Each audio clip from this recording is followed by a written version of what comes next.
Buenas tardes a todos. Primero que nada voy a agradecer a María Ledesma que está acá hoy con nosotros, dándonos esta preciosa charla que venimos organizando hace bastante tiempo. ¿Qué les voy a decir de María? ¿No? Todos nosotros, sobre todo los diseñadores, la conocemos, hemos leído sus libros, todos sus textos, la hemos escuchado hablar en tantas oportunidades, y bueno, hoy la tenemos aquí en una charla que ella ha denominado Argentina, Ciudadanía Digital para Educación y Educación para la Ciudadanía Digital, ¿no?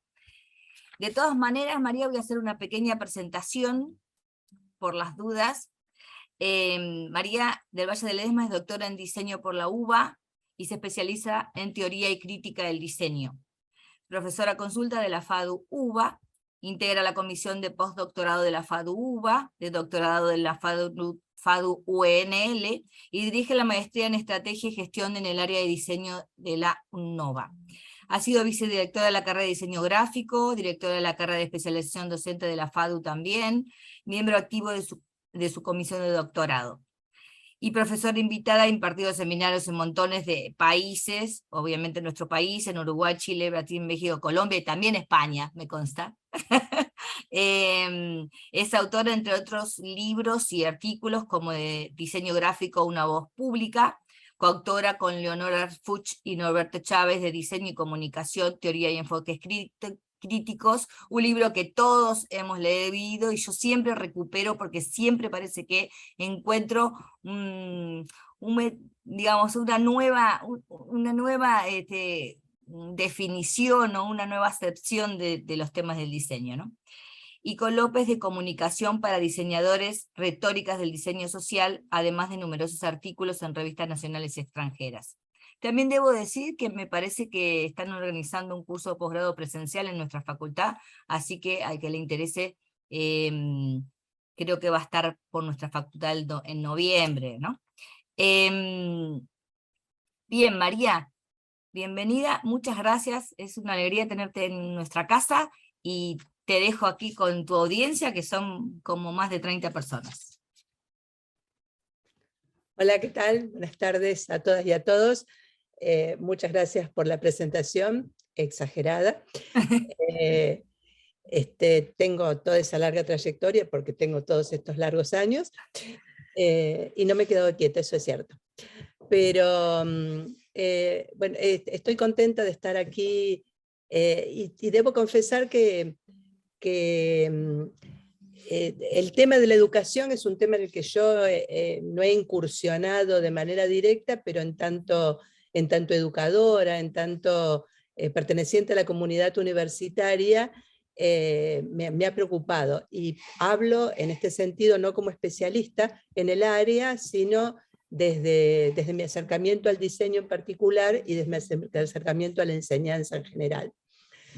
Veo algunos amigas y amigos aquí, viejos conocidos, y estoy contenta de verlos, aunque sea a través de ese rectangulito que nos pone en contacto. Un saludo especial para ellos y ellas. Y bueno, arranco y voy a arrancar con una frase que no me pertenece, es una frase de Inés Dussel, que la leo para ustedes, igual ustedes la tienen ahí en la pantalla, que dice: la cuestión de la inclusión es un proyecto político fundamental en sociedades que han excluido sistemática y categóricamente a grupos sociales. Sin embargo, la manera en que hemos concebido la inclusión es, ahora está en la segunda, perdón. Sin embargo, la manera en que hemos concebido la inclusión quizás sea el crimen que debamos investigar y no solo la falta de acceso de algunas poblaciones a la institución escolar. Les dejo un segundo para que la lean, porque yo la leí a destiempo. Pero si he elegido esta frase es porque pone foco en dos cuestiones a las cuales me quiero referir. Las dos cuestiones sobre cómo pienso yo que debe ser considerado el fenómeno, una dimensión política, ¿no?, en tanto la exclusión se trata de una cuestión política, y una dimensión ideológica, en tanto plantea en la segunda parte de la frase la manera en que hemos concebido la inclusión como un crimen. Ahí lo que está planteando Inés Dussel es la idea del concepto de inclusión, del modo en que se considera el concepto de inclusión, que es uno de los temas a los cuales quiero yo referirme. O sea, que la lente política y la lente ideológica son las lentes desde las que yo quiero analizar estos fenómenos, que como ustedes saben, todo fenómeno puede ser considerado de múltiples puntos de vista, ninguno es mejor que el otro, pero este es el que yo adopto para trabajar esto que he llamado ciudadanía digital. Elijo este concepto de ciudadanía digital para poder desarrollar estas ideas, y elijo un concepto que es todavía poco trabajado, o sea, está, no poco trabajado, sino que es un concepto que no está todavía consolidado.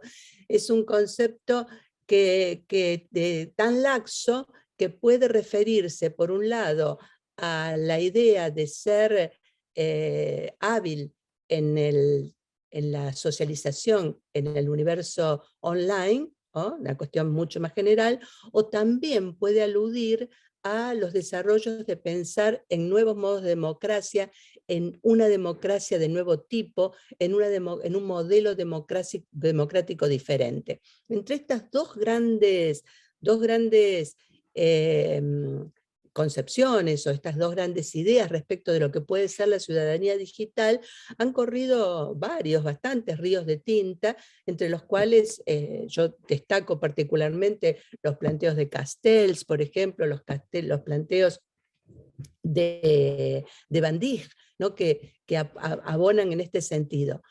Pero en realidad mi idea de aludir a la ciudadanía digital es usar el concepto así, con toda su labilidad, como una especie de trampolín para aquello que pretendo desarrollar, y hacer foco en lo que, desde mi punto de vista, sería el nudo gordiano desde el cual concebí esta situación.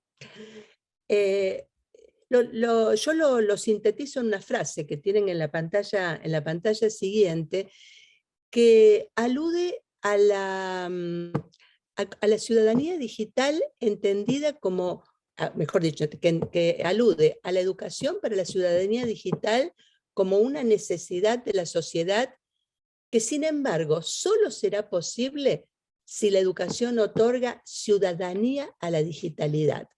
O sea, no es un juego de palabras solamente esta expresión.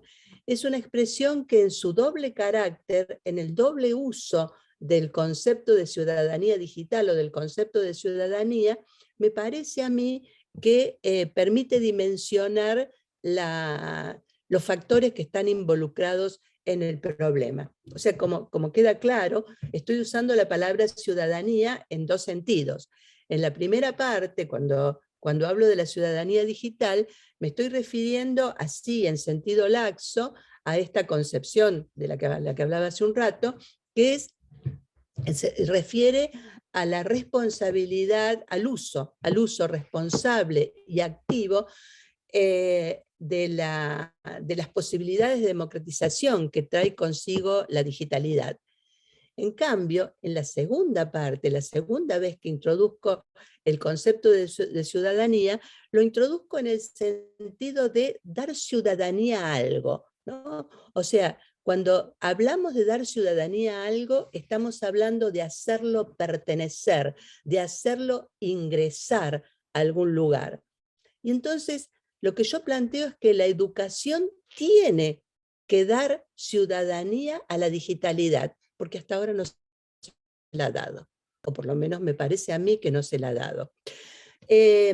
Leía hace un tiempo, leía un artículo de Reis, de la Universidad de Coimbra, un artículo muy interesante en el cual se analizaban todos los modos en que se había usado en la plataforma Dialnet, tomaba solamente esa plataforma, por ser una plataforma de uso abierto, etcétera, tomaba los modos en que se había tomado en la plataforma Dialnet en un conjunto de papers la manera en que se referían a los conceptos de alfabetización digital, a los conceptos que se referían a la inclusión digital en relación con la educación universitaria.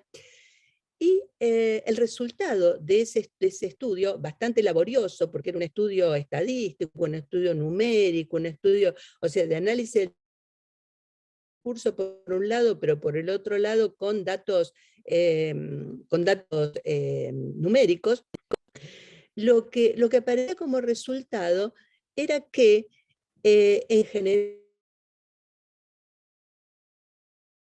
se destacaban, eran enseñanza-aprendizaje en el contexto de la universidad, pero todas ellas partiendo de la idea de inclusión o de la idea de alfabetización sin que estuviesen fuertemente definidas, o sea, como una especie, un espacio ambiguo para considerar esto que era el foco de la cuestión. Hoy creo que no hace falta tampoco ir a esto, ¿no? Cuando nosotros decimos que la pandemia nos reveló el uso de y la potencia de, en realidad lo que estamos mostrando es que hasta el momento, si bien corrían también ríos de tinta sobre la digitalidad y la enseñanza y la inclusión en la universidad y fuera de la universidad, etcétera, en realidad esos ríos de tinta eran eso, eran ríos que fluían, pero que siguen fluyendo sin haber llegado todavía a una desembocadura más o menos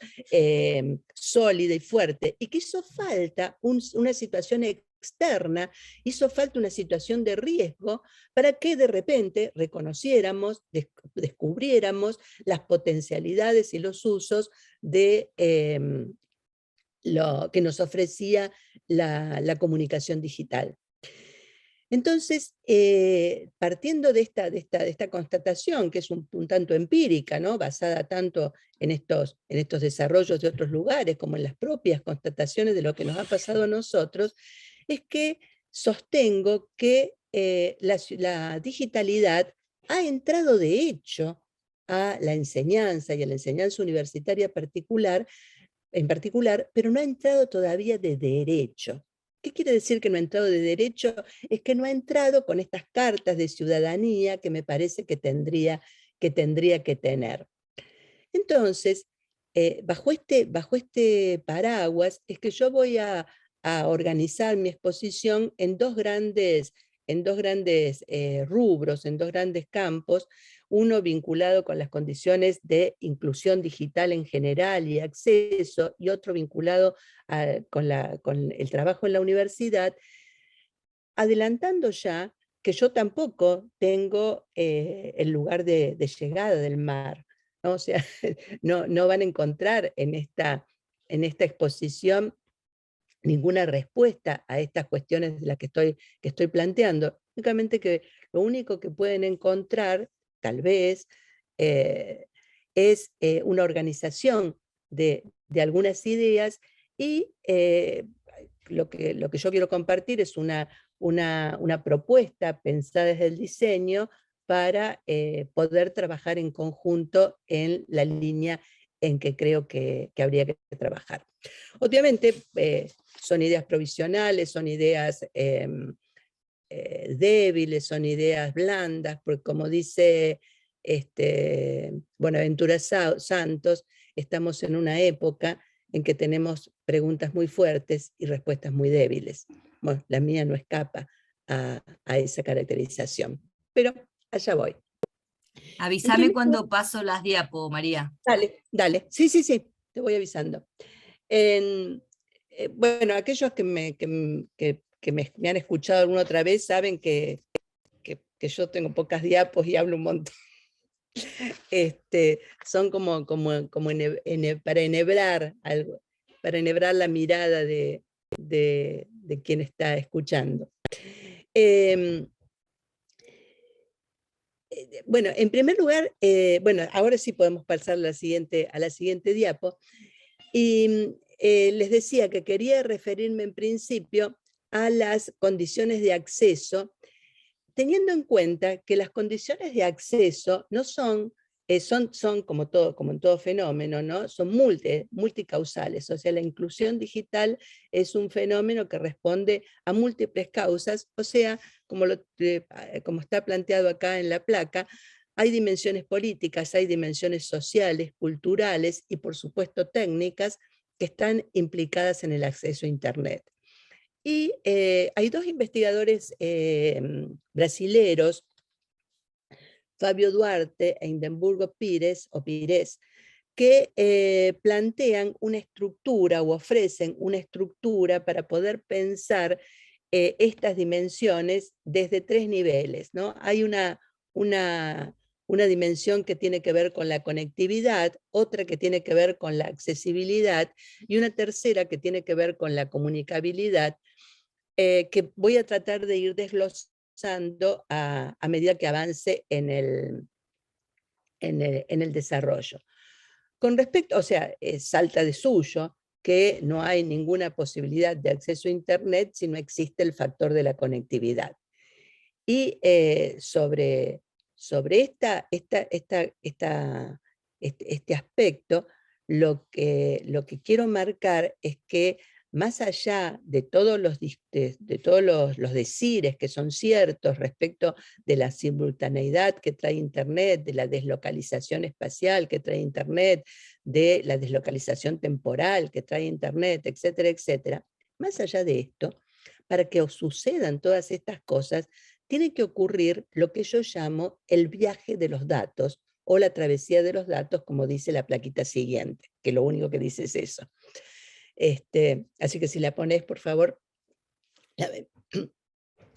Con esta idea, con la idea de las travesías de los datos, yo quiero recordar que los datos de Internet que nos aparecen simultáneamente en el mismo instante, y lo estamos viendo en este mismo momento, hacen un larguísimo recorrido a través de redes subterráneas, y que esas redes subterráneas han seguido los patrones de la conectividad territorial, o sea, la conectividad territorial que se realiza a partir del descubrimiento de América particularmente, ¿no? Y que fue creciendo desde entonces hasta ahora, conectividad territorial que en general conecta más al norte entre sí que al sur entre sí y al norte con el sur, ¿no? Tienen en la próxima placa un mapa de esas conexiones de Internet que claramente muestra cómo los cables subterráneos están concentrados en la parte norte del Ecuador, mientras que la parte, o sea, al norte del Ecuador, mientras que la parte sur es una parte que queda absolutamente inerme frente a la proliferación de los otros. Es cierto, o bueno, no sé si es cierto sí, pero no importa que sea cierto, es cierto que ahora en agosto se ha anunciado la construcción de uno de los cables, el tendido de uno de los cables más largos, el más largo que va a haber hasta el momento, es un cable que va a ser Google. Nuestro país le ha dado permiso porque es un cable que va a ir desde la localidad de Las Toninas hasta Myrtle Beach en Estados Unidos, y que, bueno, o sea que vamos a tener uno más en el panorama mundial, pero más allá de este cable, es absolutamente evidente que la conectividad es una conectividad tanto de la ruta del Atlántico como de la ruta del Pacífico, que son las dos grandes rutas que hay, que están fuertemente centradas en el norte, con lo que esto implica. Entre el 95% y el 99% de los datos viajan por estos cables submarinos todavía. Y la conexión satelital está todavía en una etapa muy preliminar, y de todas maneras, aún en el caso que se desarrollara la conexión satelital, nosotros, cuando digo nosotros me refiero a Argentina, me refiero al sur global, no estaríamos exactamente en las mismas condiciones porque tampoco tenemos satélites, ¿no? O sea, nosotros dependemos de los satélites que son puestos desde el norte. Entonces, subrayar la materialidad que tienen estos cables o estos satélites, que también son materiales, me parece importante porque, porque muchas veces pasan desapercibidos entre esta idea tan fuerte respecto del éter, ¿no? El, el éter virtual, esto que les decía hace un rato respecto de la simultaneidad, de la ruptura de la espacialidad, etc. De ninguna manera, creo yo, todas esas condiciones eh, de, de simultaneidad, de deslocalización, etcétera, están permitidas gracias a una fuerte localización que, como les decía al comienzo, es una localización que sigue, sin haber movido un ápice, los parámetros y los modos en que se ha realizado la colonización territorial, la territorial desde la instalación del descubrimiento de América. Entonces,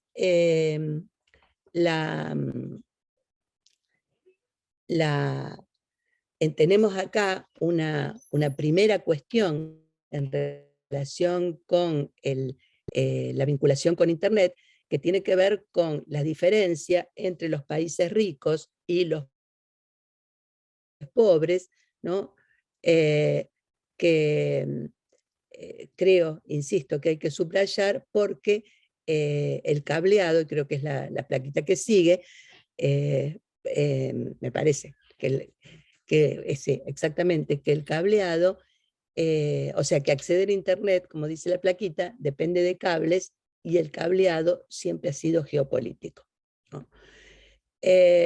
Entonces, esto nos lleva a que tenemos una diferencia muy fuerte entre el modo de darse la conectividad en los países ricos y en los países pobres, que marca una primera diferencia. Pero si vemos lo que sucede en la Argentina, que también lo tengo en el próximo mapa, que lo estamos viendo ahora, también verán, y no importa mirarse en mirar las cifras en detalle y analizarlas en detalle, también vemos una fuerte diferencia en las propias regiones al interior de los propios países. O sea, también en los países hay regiones más pobres y regiones menos pobres que otras, y no solo regiones, sino que también hay en las mismas regiones personas más pobres y personas más ricas que otras. Y estas condiciones son fundamentales, vinculadas al acceso, con el acceso a Internet, ¿no? Hay muchos otros datos que yo no he traído acá, pero respecto que se han actualizado en función de los últimos censos.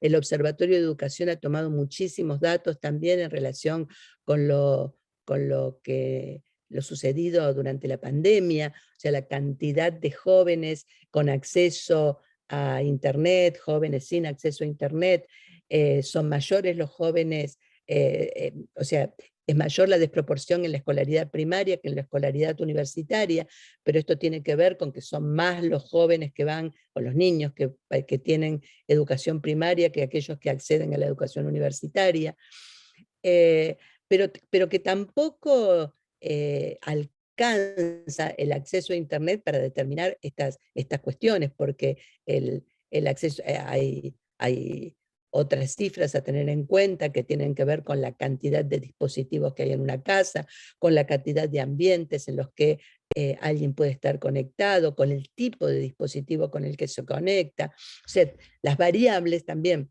las conocen ustedes, son muchas, y no se puede atacar a todas de manera, o no se ha logrado atacarlas a todas de manera global. Pero volviendo, digamos, lo que sí viene apareciendo claro en esta cuestión es que el primer tema vinculado a la conectividad, digamos, es un tema que es claramente político, ¿no? Que tiene que ver con el peso político de cada región en el contexto global, el peso político de cada región en el contexto nacional y los lugares políticos socioeconómicos que ocupan cada uno de los sectores que conforman ese territorio nacional. En la siguiente placa, lo que yo he tomado, siguiendo también a Duarte y Pires, que es a quien tomé para hablar de la estructura de la conectividad, continuando con el trabajo de ellos, tomo la idea de ver cómo la cuestión de la accesibilidad entonces implica pensar la inclusión digital, que implica a su vez pensar tres cuestiones.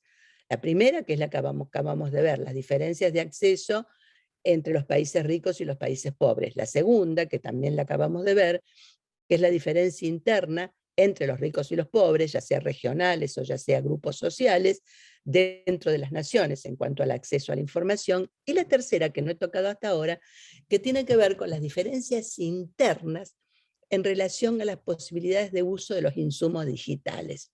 Y este renglón, que parece tan pequeño, es un renglón que se abre en una serie de consideraciones que tienen que ver con capitales culturales, capitales simbólicos y capitales físicos, digo, bastardeando la idea del concepto de Bourdieu, con que las personas cuentan para poder usar los insumos digitales. O sea, las diferencias internas en relación a las posibilidades de uso de los insumos digitales remite a cuáles son las diferencias que se tienen aún en relación con la misma posición social, ¿no? Las diferencias que se tienen respecto de los capitales culturales, ¿no? O sea, alguien puede tener la misma posición social, pero diferentes capitales culturales, los,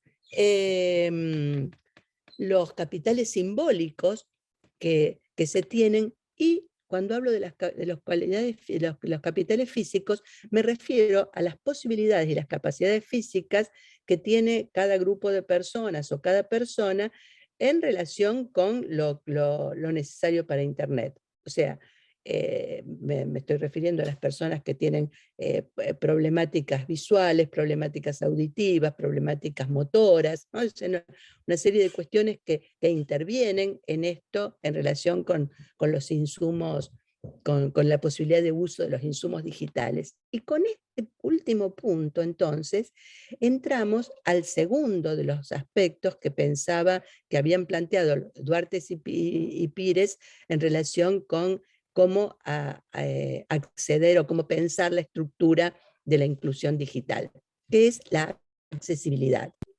O sea, la accesibilidad refiere directamente a la posibilidad de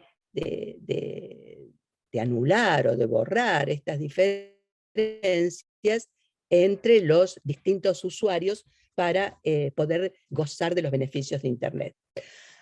Pero me parece interesante plantear que la accesibilidad como concepto, no la accesibilidad digital, sino la accesibilidad como concepto, es un concepto bastante contemporáneo, es un concepto que nace alrededor de la década del 70 del siglo pasado, o sea, tiene unos 50 años aproximadamente, y es un concepto que surge, ustedes lo saben perfectamente, en vinculación con el acceso a ciertas zonas urbanas, a ciertos espacios de servicio, a lugares de los edificios, etc. Y también es un concepto en construcción. O sea, es un concepto que no hace falta más que tener la evidencia empírica de haber tenido alguna vez alguna lesión, aunque sea temporaria, en alguno de los miembros para ver que la ciudad tan maravillosa de repente se transforma en un infierno, ¿no? Pero este concepto de accesibilidad nace en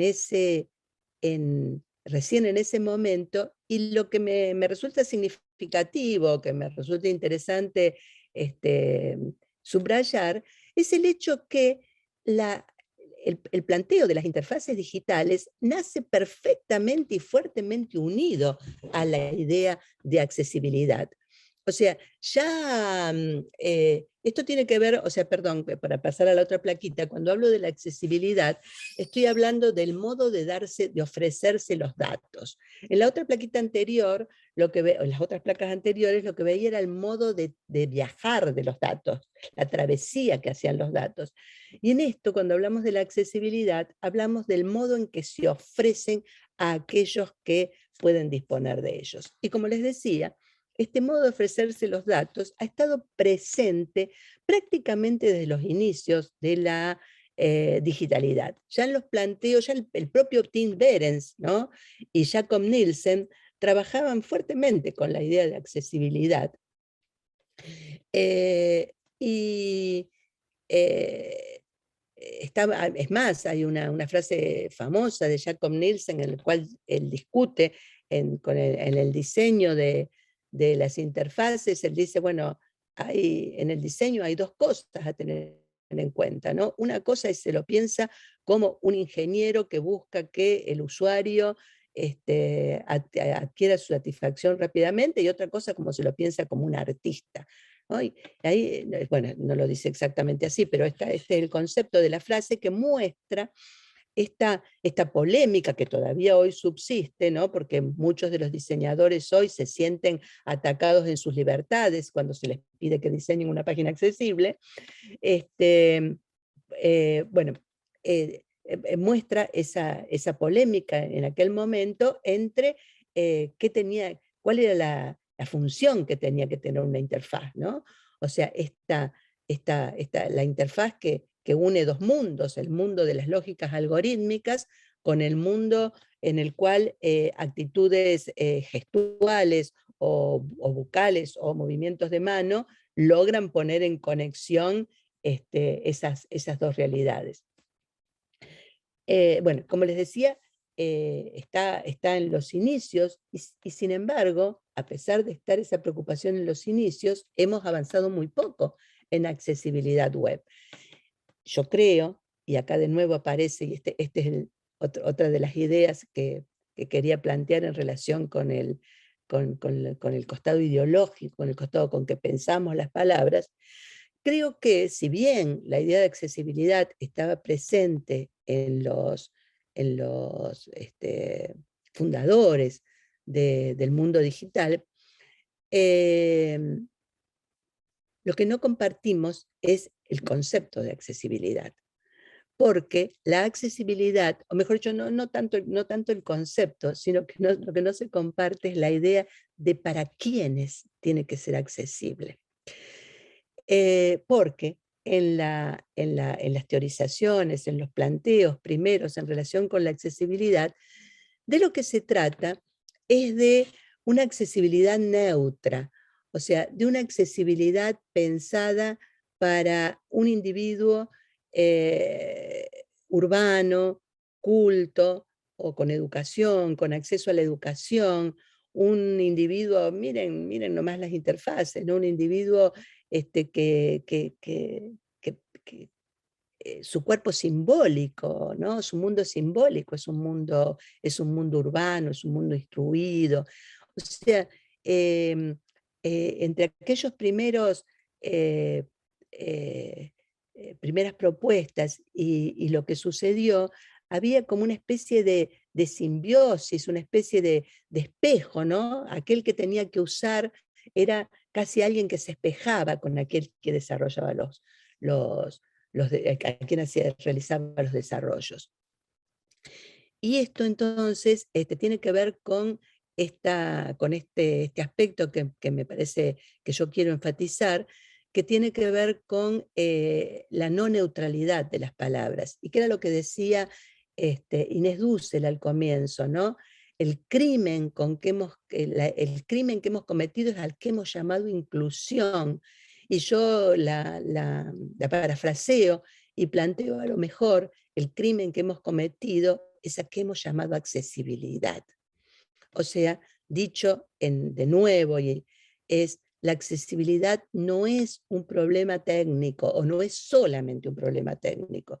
Nosotros tenemos, bueno, hay mucho desarrollo realizado ya respecto de la accesibilidad digital. El mismo Tim Behrens ha, ha, ha continuado trabajando sobre estas cuestiones y en su planteo de la www.ci, o sea, consortium, él da, o aparecen ahí, un conjunto enorme de directrices de accesibilidad, ¿no? O sea, directrices de accesibilidad que tienen que ver con la combinación de los lenguajes, que tienen que ver con las atenciones puestas en determinados aspectos, ¿no? O sea, o sea, es un conjunto sólido de directrices de accesibilidad destinadas a plantear soluciones que sean robustas, soluciones que sean potentes.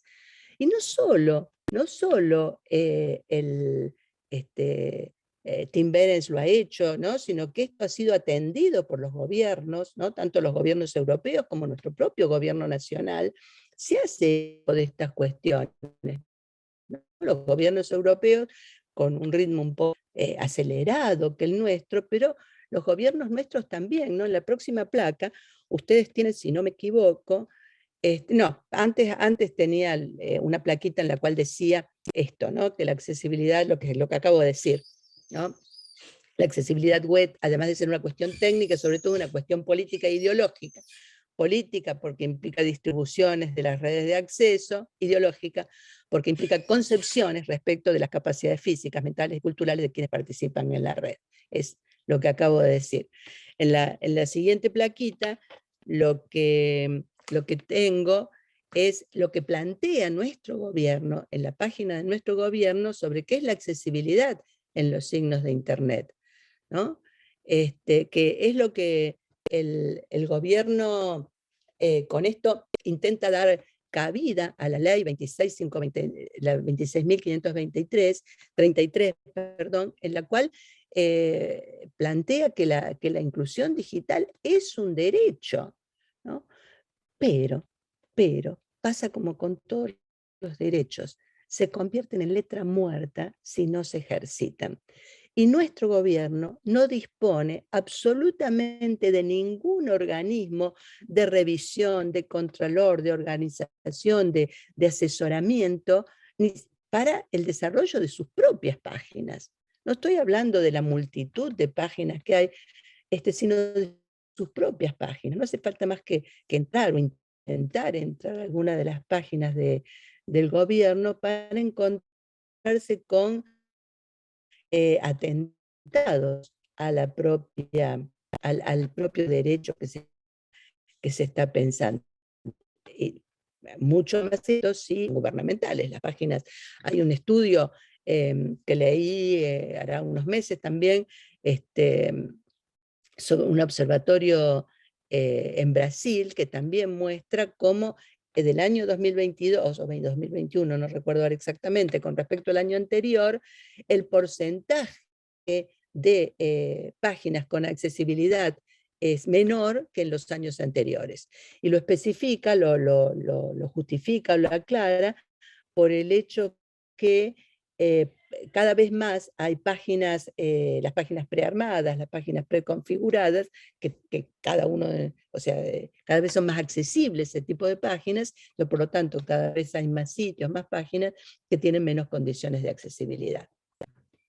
Resumiendo entonces, este primer aspecto, la responsabilidad primera en relación con perdón, lo que me olvidé de decir y que es importante es que cuando la accesibilidad no se piensa en relación con sujetos diferenciados, sino cuando la accesibilidad se piensa en relación con un sujeto estándar, ¿no? Un sujeto que estándar siempre pertenece a la clase media, siempre uno siempre es hombre la mayoría de las veces, etc. si se piensa de esa manera, si no se da lugar a la vida de las diferencias, que son diferencias etarias, diferencias entre lo urbano y lo rural, que son diferencias entre los distintos modos de entender la cultura popular y la cultura alta. Bueno, más allá de todas las diferencias que pueden aparecer, permanentes o esporádicas respecto de las capacidades y las potencialidades físicas. Cuando se piensa en esto, no se está pensando en la comunicabilidad, ¿no? Que era la tercera de las partes que habíamos hablado, ¿no? Siguiendo a Duarte y Pires, ¿no? Por un lado la conectividad, por el otro lado la accesibilidad y por el otro lado la comunicabilidad, o sea, esa posibilidad que tendrían que tener todos y todas, sea cual fuere su lugar en la sociedad, para poder beneficiarse de los beneficios de la digitalidad. Entonces, volviendo, la responsabilidad de hacer funcionar esta estructura, de hacer aceitar estos engranajes, que es una metáfora un poco, esa ya tendría que suspenderla. Esa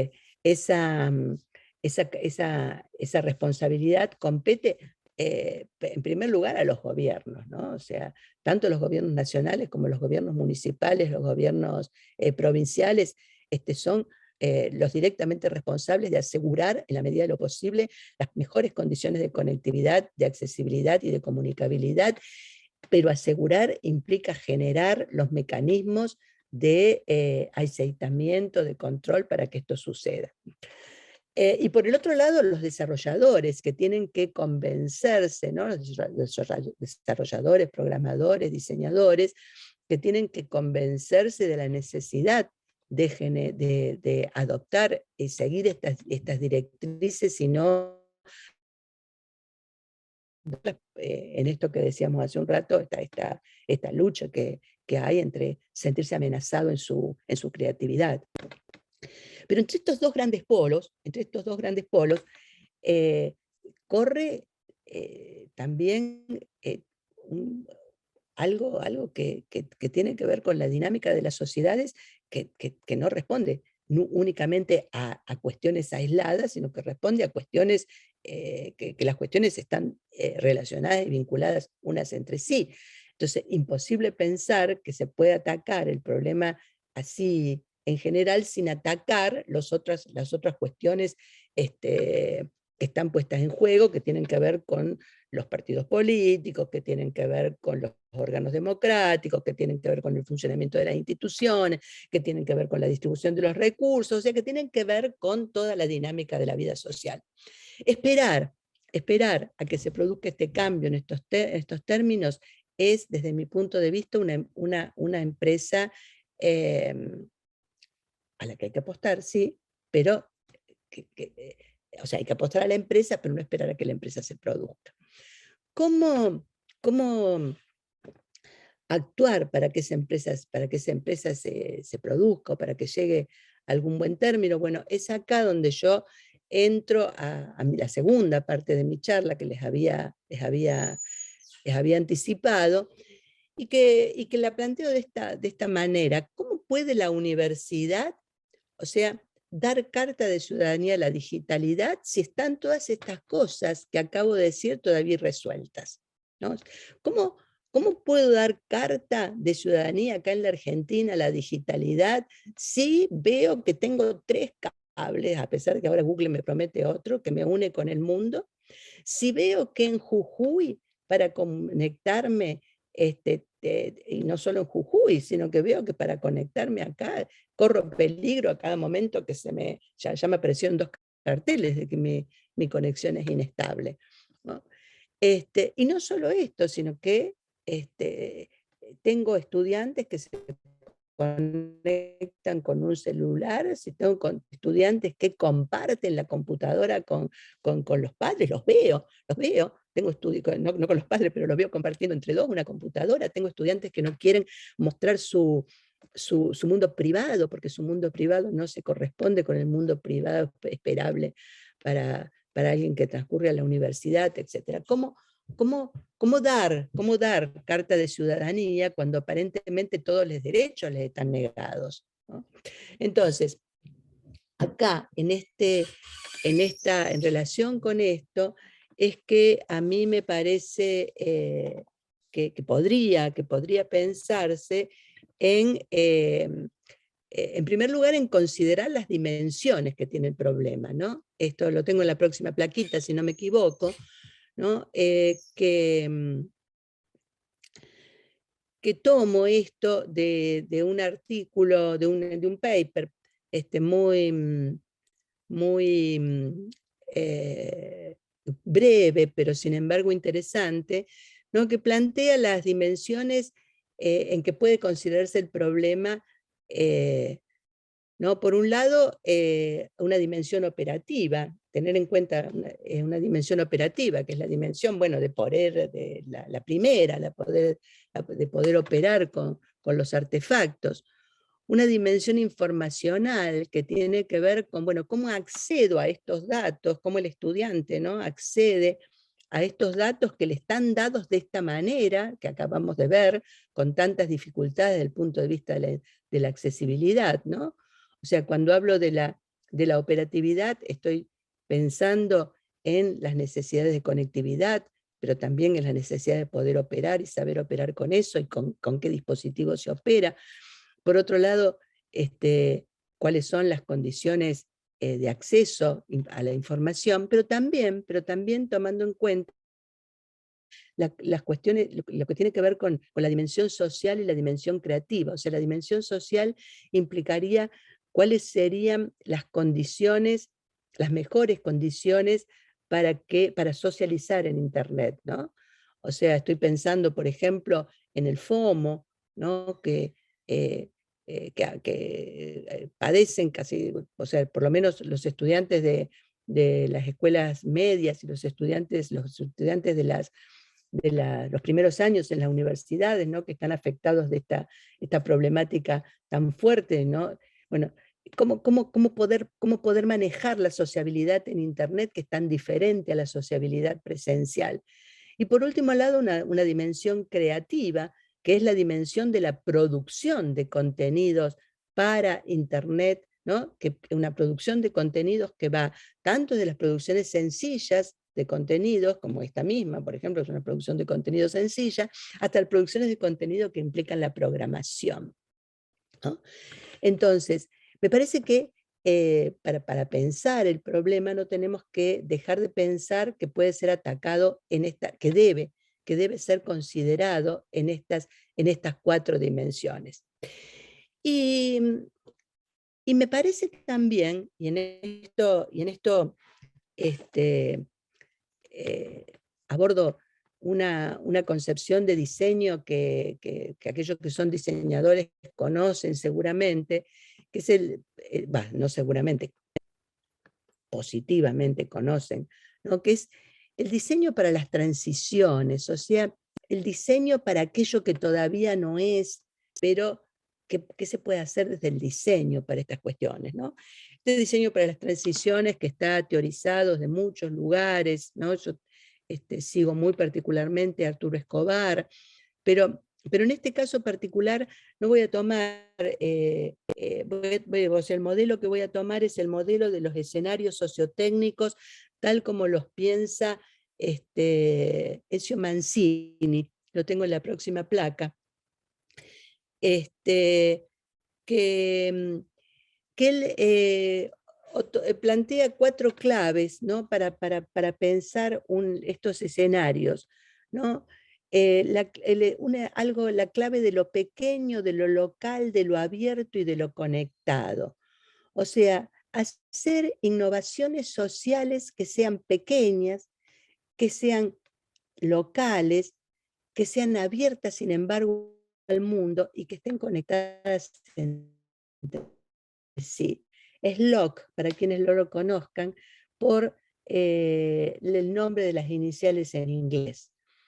Pequeño, local, abierto y conectado implica entonces la idea de poder llevar adelante pequeños proyectos que impliquen nudos de resistencia. focos de resistencia a aquello, o focos de avanzadillas, digamos, sobre aquello que queremos avanzar, sobre estos puntos que queremos avanzar.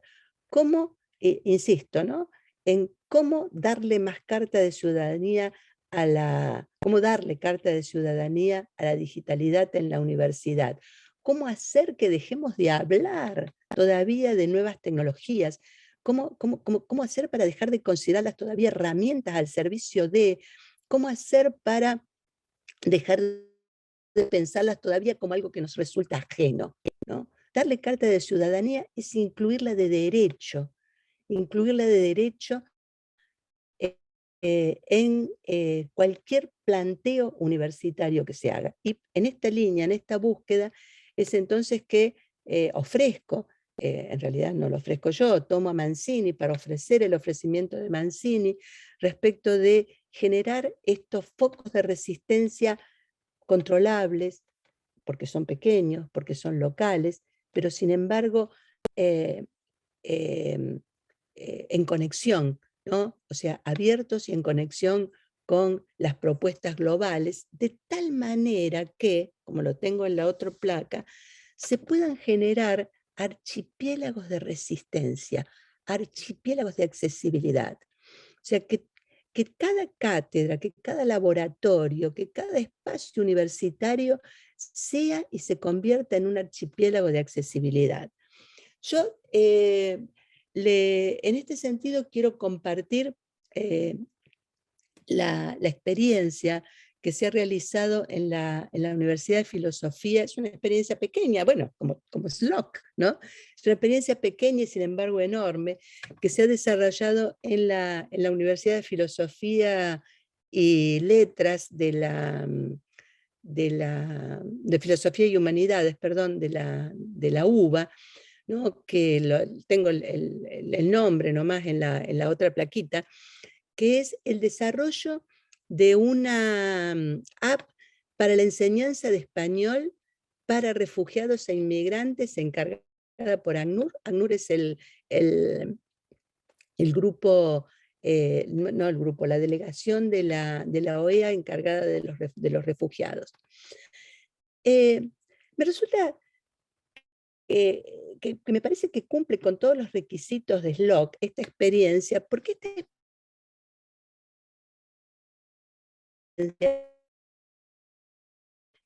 en realidad es una experiencia realizada en estudio, la carrera de filosofía, la llevó adelante la cátedra de edición del profesor Esteban Rico, en conexión con, lo tienen en la otra placa, con un montón de instituciones, algunas que tienen instituciones políticas, instituciones educativas, instituciones de muy diferente tenor. Y esto tiene que ver con la conexión, ¿no? Esto tiene que ver con la conectividad y con la apertura. Y por otro lado, lo que desde mi punto de vista resulta más significativo es algo que tiene que ver con no considerar a la técnica el extranjero del hombre. ¿Cuándo decimos que las nuevas tecnologías son una herramienta? Cuando decimos que las nuevas tecnologías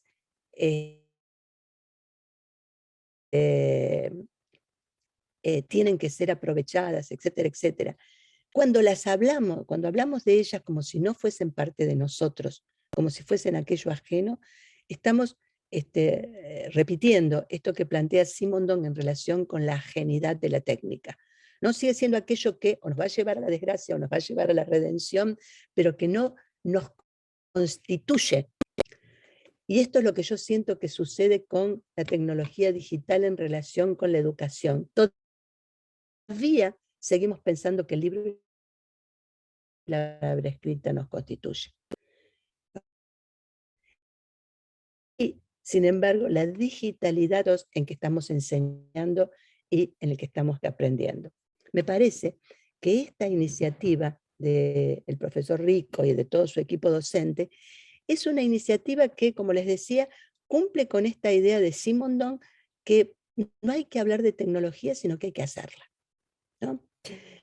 Y desde este punto de vista, el ponerse a producir llevó a tener en cuenta una serie enorme de aprendizajes, llevó a tener en cuenta una serie enorme de cuestiones que derivaron en un conjunto de aprendizajes vinculados a la accesibilidad en sí mismo, pero también a la diversidad, a la tolerancia, a la problemática política, a las problemáticas sociales, a los modos de acceso. O sea, en un contenido vinculado únicamente a la enseñanza de la edición. Entonces, esta es una experiencia sola, es una experiencia aislada, como son las experiencias que realizamos los docentes y las docentes. Yo traigo a Mancini acá para que estas experiencias pequeñas, locales, sean experiencias abiertas y sean experiencias conectadas.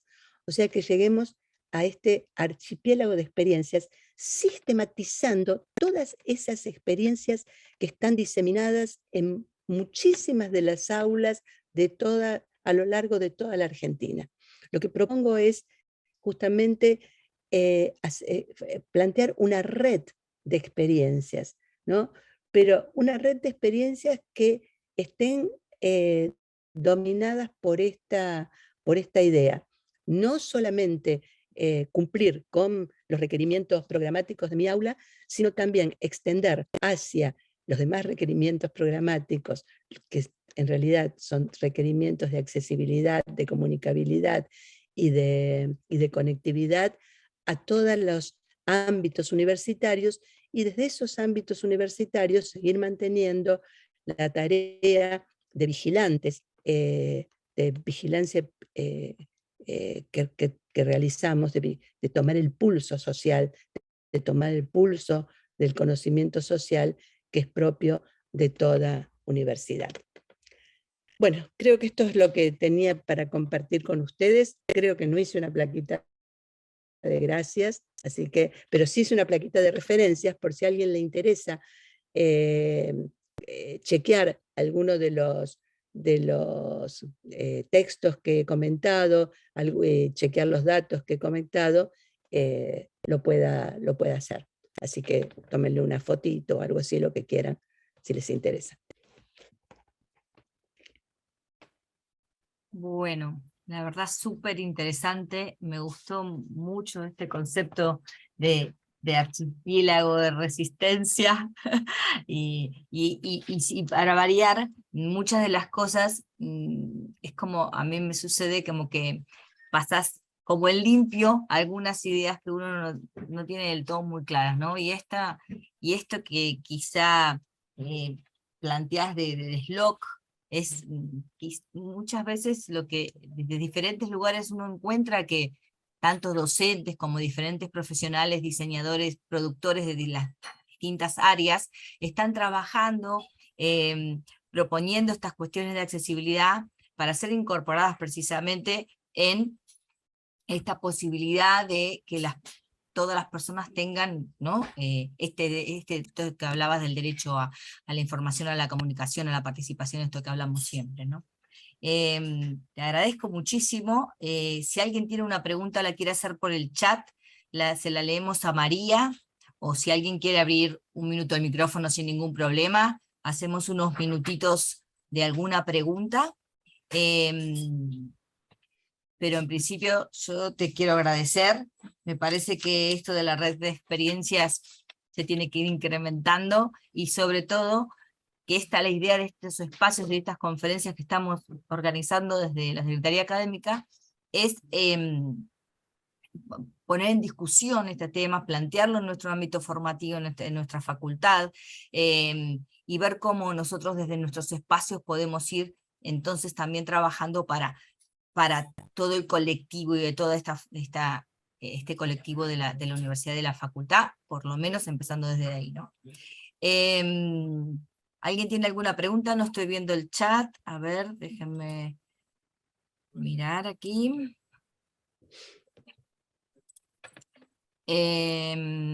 Excelente charla, bien, no olvidemos que un proyecto de declarar a Internet de servicio público. Bueno, igual Argentina tiene unas leyes, en las leyes de actividad muy, muy buenas de avanzada, y sí, por ahí hay que hacer algunos entes de control o algunas cuestiones a ver que se vayan realizando, ¿no? Y también en nuestros espacios de formación incorporarlos transversalmente en las diferentes materias o con materias que aborden esta temática en los sistemas de producción, ¿no? Que lo único que yo hablo siempre que me escuchan hablar es que para mí es una variable de la producción. Dentro de cualquier método de diseño que cada uno utilice, me da igual, eh, digamos, el componente de accesibilidad, ¿no? La condición de accesibilidad es una condicionante de producción que no se puede desligar de nuestras creaciones o nuestras producciones. Me parece que preguntas no tenemos, no sé si están tímidos o quedaron anonadados. Este, Yo puedo así que hacer una sí, pregunta, sí, por perdón, favor, por favor. porque me parece muy interesante pensar en esto de la ciudadanía digital y yo quería saber, porque, ¿qué sucede con el vínculo o la relación con la soberanía digital, ¿no? En este primer apartado que nos comentaban, justamente en comparación con las conexiones y cómo va del norte al sur. ¿Qué pasa cuando las plataformas, cuando muchas posibilidades que tenemos no están, digamos, pensadas desde nuestra propia argentinidad, por decirlo de alguna manera, ¿no? Sino que son corporaciones y demás? ¿Cómo podemos, en ese caso, digo, un ejemplo, digo, estamos hablando de Google, sin embargo, ¿cómo podemos nosotros hacer estos archipiélagos de resistencia y de accesibilidad, que también comparto, que me encantó el concepto, y de ciudadanía digital, con esta cuestión en lo que yo creo que hay ausencia de soberanía digital? Bueno, has puesto la cuestión en los términos que se convierten en paradojales, ¿no? A pesar de no tener soberanía digital y no tener soberanía en muchas cuestiones, no solo digital, posible la resistencia. Si eso no fuera posible, entonces no habría posibilidad alguna del cambio, ¿no? Entonces, el planteo de los archipiélagos de resistencia justamente apunta a eso, ¿no? A entrar el problema por donde haya lugar o por donde quede un resquicio, porque esto ya lo ha demostrado Habermas hace tiempo. O sea, no hay ningún planteo político, por monolítico que fuere, que no deje resquicios, ¿no? Entonces, entrar por esos resquicios. Y nosotros tenemos un lugar fantástico como resquicio, que es la propia universidad. O sea, es un lugar, es el lugar por excelencia, digamos, para poder pensar, no es el único, ¿no? Pero es uno de los lugares por excelencia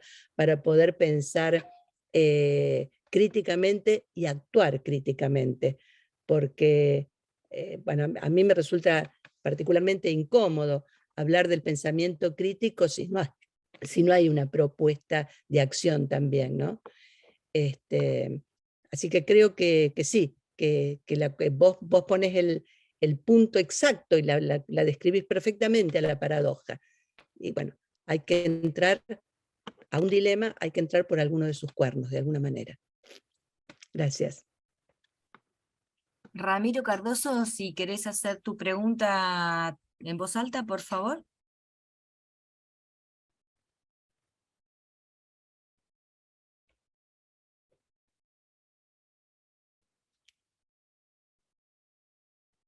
Capaz que no tiene No tiene micrófono. Ah, sí, micrófono. no tiene micrófono. Ahí está la pregunta, no sé si la ves, María. Quería preguntar si proyectos como el de Prof de Humanity y UBI podrían considerarse como experimentos de tratar de dar ciudadanía a las personas en la web. No conozco el proyecto, pero seguramente, lástima que no tengas micrófono. ¿Ves? Esto es, pero podés escribir, porque, o mandarme un link rápido y lo miro. Claro. Perfecto. Bueno, Mientras sí, otro hace otra pregunta, vos me mandas un exactamente. link. ¿Alguien quiere hacer alguna otra pregunta o alguna reflexión al respecto?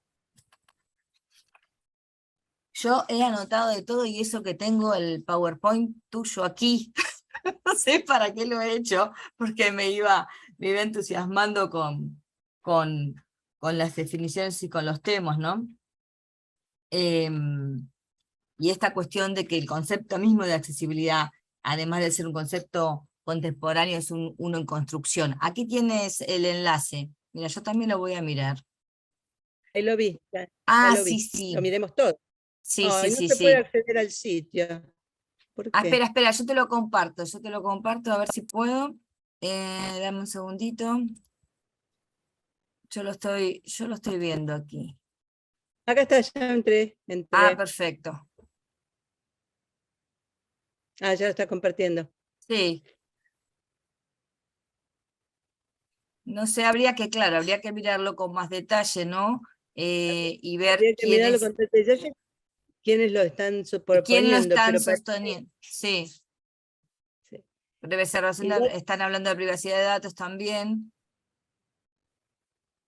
me gusta, en principio me gusta, Rodrigo, te agradezco que me lo hayas compartido.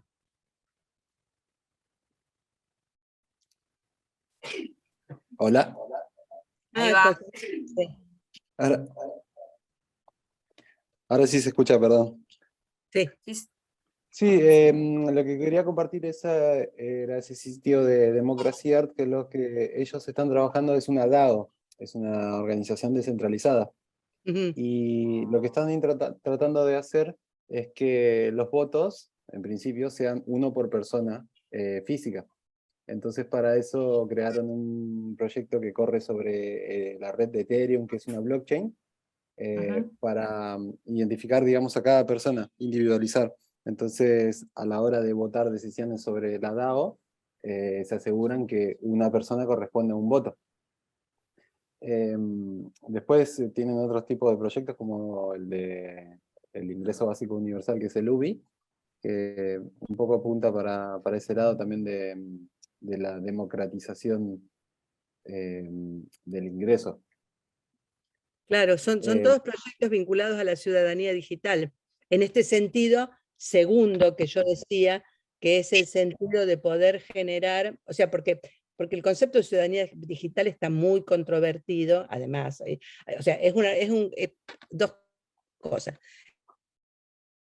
Es un, es un concepto en formación, pero controvertido. En la ciudadanía digital está toda la otra línea de pensamiento que plantea la sociedad del control, la sociedad del, ¿no? O sea, toda la línea de Eric Sadem, por ejemplo, ¿no? Que plantea que la digitalidad, lejos de democratizar, de esos alientos esperanzadores de democratización, genera mayor control, mayor... Estas dos líneas que sería otra discusión apasionante, ¿no? Pero suponiendo que la ciudadanía digital se lograra establecer de alguna manera, yo pienso que sí, que hay como esto que vos estás planteando, es una especie de nicho, ¿no? También son como nichos reducidos, pequeños, donde se puede dar visos, por lo menos, de nuevos modos de democracia, nuevos modos de participación. O sea, una participación mucho más directa que la participación por medio de los representantes. Igual el concepto mismo es, o sea, democracia digital, no democracia digital, es una discusión fantástica. Tampoco la tengo resuelta, ¿no? Yo tengo argumentos nomás. No Está sé si bien, muchas gracias. no, Sí, sí, gracias a vos. claro, es que estamos todos informándonos de este tema que es tan nuevo, así que está bien tener esas charlas. Muchísimas gracias a vos. Gracias. Bueno, Bueno, pero yo sí, creo, perdón, una sola cosa más. sí. Yo creo que mientras no nos apropiemos de la digitalidad de verdad, vamos a seguir todavía pensando en esta sociedad del control. Que sea del control o que sea de la democratización depende de la relación que nosotros establezcamos. con ese hecho, no de la tecnología en sí misma. Claro, del uso y la apropiación, ¿no? En ese sentido lo estás planteando. Tal cual, tal cual. Perfecto. Perfecto, sí, aquí hay mucho para debatir, por eso yo creo que mucho para debatir y porque hay como diversos planteamientos y también hay ciertas resistencias todavía en relación a la tecnología y no como una incorporación más de la vida cotidiana, ¿no es cierto? O sea, o sea, como tenerla ahí como incorporarla, apropiarse, como vos decís, y hacer un uso responsable y democrático de ella, y listo. ¿No? No es que sea tan sencillo, quiero decir, por otro lado, no es que sea tan sencillo ni tan fácil de hacerlo, pero bueno, es importante y es interesante, por eso creo que esto da mucho para pensar y para seguir leyendo, transitando y construyendo los conceptos, ¿no? Que esto que vos decías del principio y bueno, nada, seguir trabajando en ello. Si nadie tiene ninguna pregunta más ni algo que acotar, yo te quiero agradecer, pero enormemente tu presencia aquí en nuestra casa, que queremos tanto, y sé que vas a estar próximamente otra vez. Así que, compañeros y compañeras, si alguien quiere agregar algo más o decirle algo a María, abran sus micrófonos y si no, damos por terminada la reunión. Muy agradecida nuevamente con vos, María. Gracias a ustedes. Yo quería sumar, quería agradecer en realidad, y la verdad que nos da a este ciclo de conferencias, nos da otra arista sobre la temática. Empezamos a encontrar distintos lados de este tema que es un tema bastante amplio para seguir debatiendo. Y bueno, segunda conferencia y también nos deja con muchos pensamientos, así que te agradecemos por todo esto. Por el perfil de los que siguen, me parece que van a tener para pensar bastante. Sí, sí. Totalmente. Que Ya no veremos que solamente un bocadillo. ya veremos qué sale de todo esto. Bueno. Pero bueno, agradecidos a todos los que nos acompañaron, que fueron casi 50 personas, así que un montón de gente y listo, nos encontramos próximamente por la vía que sea.